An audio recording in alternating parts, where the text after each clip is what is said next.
Haruki Murakami is a devilish misogynist. Murakami's inaccurate portrayal of women has gone on for too long. And on this channel, I give a voice and respect all the marginalized crybabies out there trying to tear down Murakami by any means necessary. And today, everybody, we are going to analyze their claims that Haruki Murakami is a misogynist. And their arguments are so weak.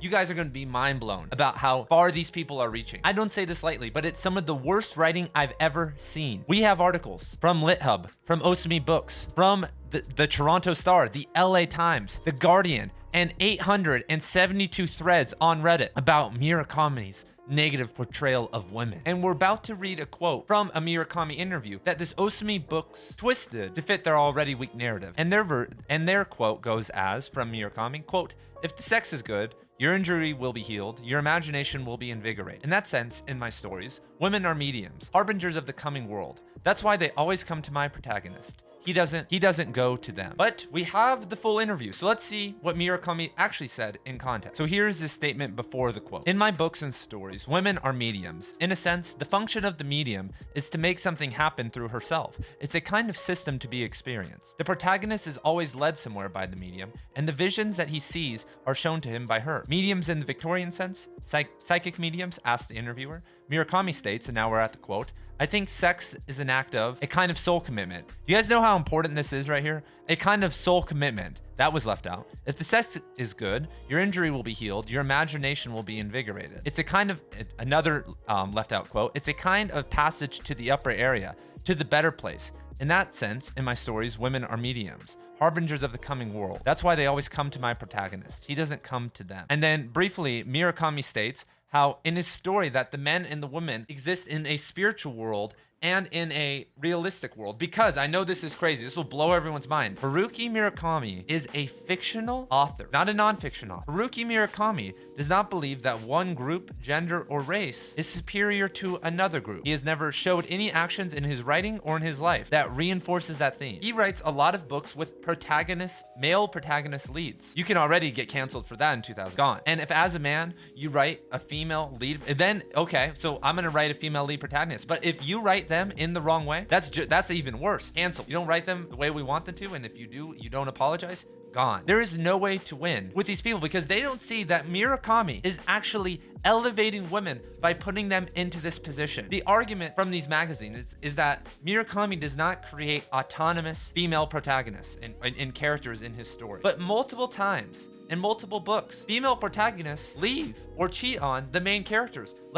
For instance, the Wind-Up Bird Chronicle, Colorist Suzuki. There's a lot of times when men are without women, aka the title of his second to last short story collection. Murakami also believes that men are different from women and that women have an inherent spiritual magic to them because of their ability to access deeper emotions and to reproduce. And once again, when femininity and womanhood got canceled a couple years ago, anyone who supports that classic idea is now canceled. We once again look at Murakami's quote. Let's break it down and show why he is spiritually elevating women in his text. Women are mediums in a sense. The function of the medium is to make something happen through herself. It's a kind of system to be experienced. The protagonist is always led somewhere by the medium, and the visions that he sees are shown to him by her. Women are the classic oracles, the classic mediums. Sex is a healing thing for both men and women, but they are on different journeys. Go look at Carl Jung. Look at every single fairy tale and the gender polarity we have been in. It works a lot of times and helps people individuate. Sometimes it doesn't work. Sometimes it's not useful for people, and they can if they want, they can throw it out. But it is a very tested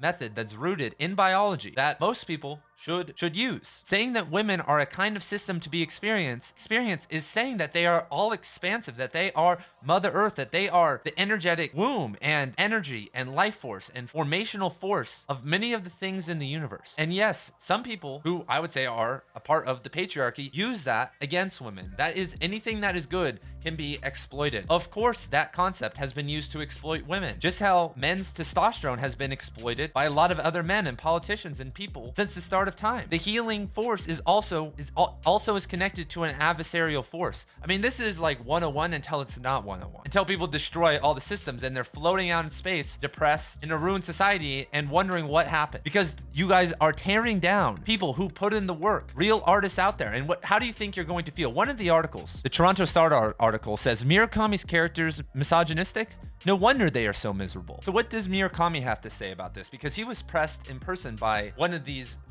Japanese authors at a talk. She didn't want to talk about, hey, you are an heir to, he had said nice things about her, like you're the heir to my throne and like you're doing a great job. But of course she can't accept that. She has to, we have lost, so many different things that, get lost along the way. Should we question people? Yes, but is Haruki Murakami problematic? We're going to see that they think he's problematic, but let's see Murakami's response to the allegations we're talking about making female protagonists, these vessels that aren't autonomous. So first he evades her for a while, and she just started taking that as a sign. He's like, what do you mean? I'm a fiction writer. He was trying to evade, and then she forced him to answer. She basically led him down the path saying, you have to do this. And then, quote, this may not be the most satisfying explanation, but I don't think any of my characters are that complex. The focus is on the interface, or how these people, both men and women, engage with the world they are living in.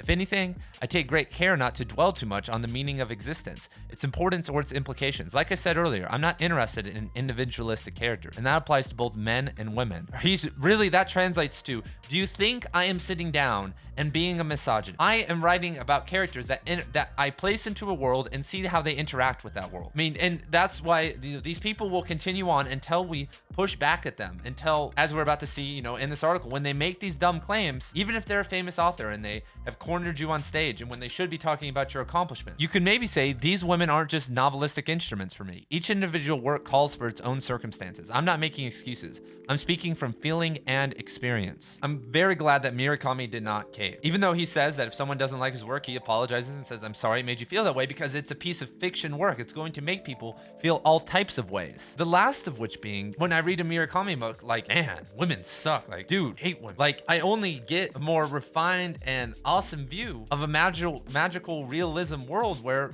women are in it. There's so many strong female characters in Murakami. So let's look at some of the other allegations about Murakami. So we have that, and they only get worse from here.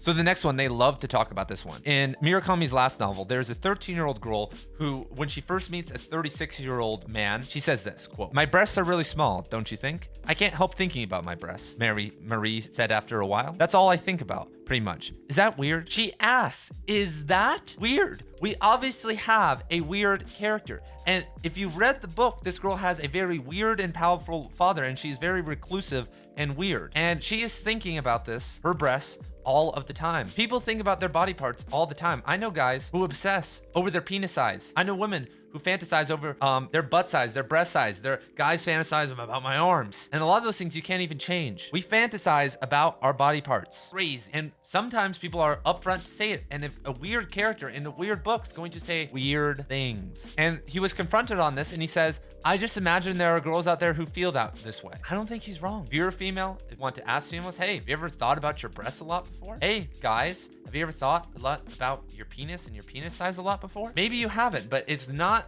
some outlier to think that maybe in some weird fictional universe somebody could. And if somebody does that make them misogynistic? Because that's the argument here. And next is my favorite. This article shouldn't even be published because of this. This is the worst reach I have ever seen. Yes, the worst reach I've ever seen. And it's about the rape scenes in Murakami's protagonist's dreams. In multiple books, Kafka on the Shore, IQ 84, and Killing Commendatori, there are, you couldn't even call, some of them aren't even rape scenes. I mean, it's a very broad spectrum because sometimes they're just having sex in dreams with women. Maybe don't realize or have the sentience in the dream to realize what's going on, because we are formulating dreams and sometimes there are off things happening in a dream. So are rape scenes in a dream in a fictional book bad? The answer is obviously no. But the reason, the argument that they make that it's bad, because this is a simulacra of a simulacra, a fictional book where you can imagine and write about anything. Once again, unless you're really pushing themes as hard as you can in a very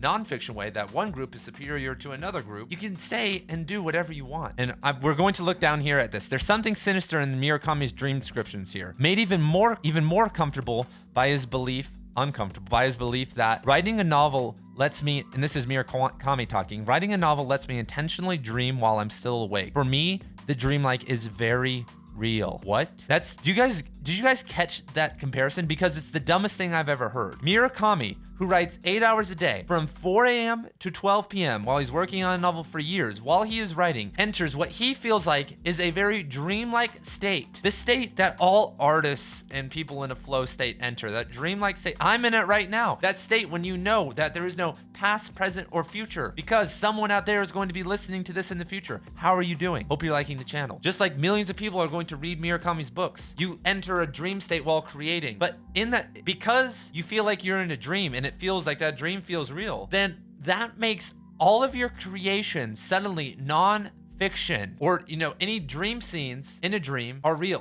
This is such a jump. I'm so flustered that this got published. I'll read it once again. There's something sinister in Murakami's dream description here, made even more comfortable by his belief that writing a novel lets me intentionally dream while I'm still awake. For me, the dreamlike is very real. And they could say, oh, well, he's imagining rape scenes. It's fiction. What do you think every movie with a rape scene or war, there were actors in there doing it. Things happen. This is an imaginary world. And once again, it's not an outlier experience. People experience sexual abuse every single year and domestic abuse. To act like we have to only reference it in certain ways at certain times with approved authors it's not okay. And there's not any of those dreams are sinister or crazy. So we have one more quote for this video, and I love this one. Quote, women are all born with a special independent organ that allows them to lie. All women tell lies, and they lie about important things. They can still have a clear conscience and never lose sleep over anything they say. And this was in Men Without Women, and it was a character, Dr. Tokai, in an independent organ. This is a character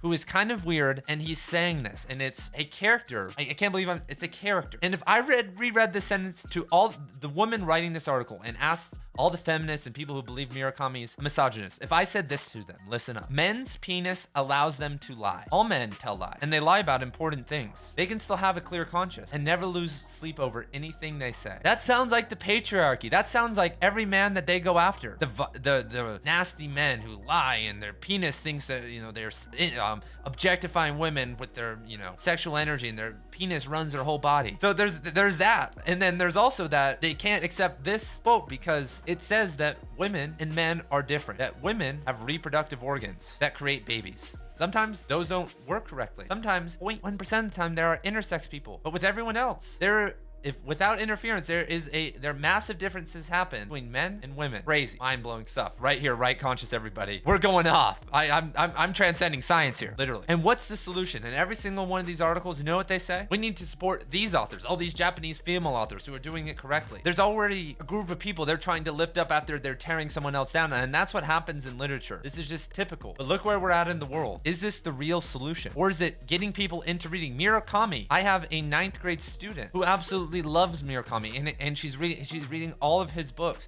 and he got her back into reading and showed her really an adult life. I haven't heard one thing from her. We've talked about all of his books, and sometimes she stays after class and we're just chatted up, and there's a couple other kids even in that class that have read Murakami, and some of them are reading him now, and they're all really into it. I haven't heard a peep. I haven't mentioned it, but I haven't heard a peep. Maybe I should ask about Haruki Murakami's brutal misogyny, but I'm sure if I did, they would just give me a blank stare like they do most of the time. Thank you guys for watching. If you guys want to see a lot more content on Haruki Murakami, check it out over here. Peace.